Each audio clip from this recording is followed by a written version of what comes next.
what are the qualitative differences between gods and goddesses? For example, Jung said that because we've lost connection with our guiding myths, the gods have descended into our solar plexus.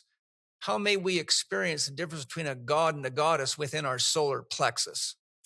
Okay, that's another really interesting question. So for me, the way I approach a goddess is, as I said, as a form of consciousness, right? The other form of consciousness that we still need to explore and we have to incorporate. But it makes perfect sense to me that Jung said that because we disconnected with the important meaning of the myths, the higher meaning of the mythology, not what we are normally given or in a very basic thing, that Right. they descend into a solar plexus. So I think that the masculine energy is very much in a solar plexus because it's very active, it's very impulsive energy, right? And it is that form of doingness, right? When I think that goddess consciousness or goddess as such, she surrenders before she acts. Okay, so what is the difference there? Because I think that sometimes letting go and surrender is being confused with non-doingness, and I'm not necessarily promoting this.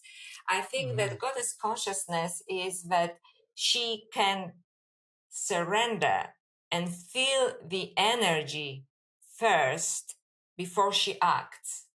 Right? Very wise. So rather than just, hopping into the action, so to speak, right? Yeah. So this is the surrender. You still do things, right? You still go into action, but after you reconnect with the source, with the field of energy.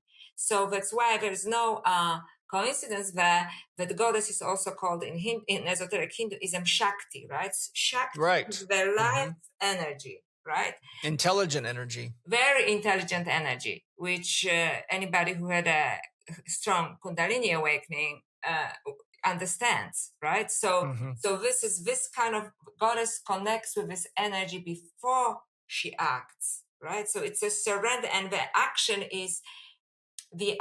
is very much about connectiveness, so it's not like, okay, the goddess acts in a spiral way, right? Yes. Which is the kind of feminine form of consciousness, when the masculine works in a very straight line, right?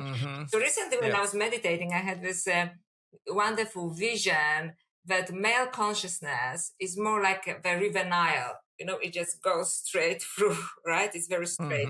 When the female consciousness or goddess consciousness is more like the Amazon. It spreads. Winding, yeah. Yeah, and gives life everywhere.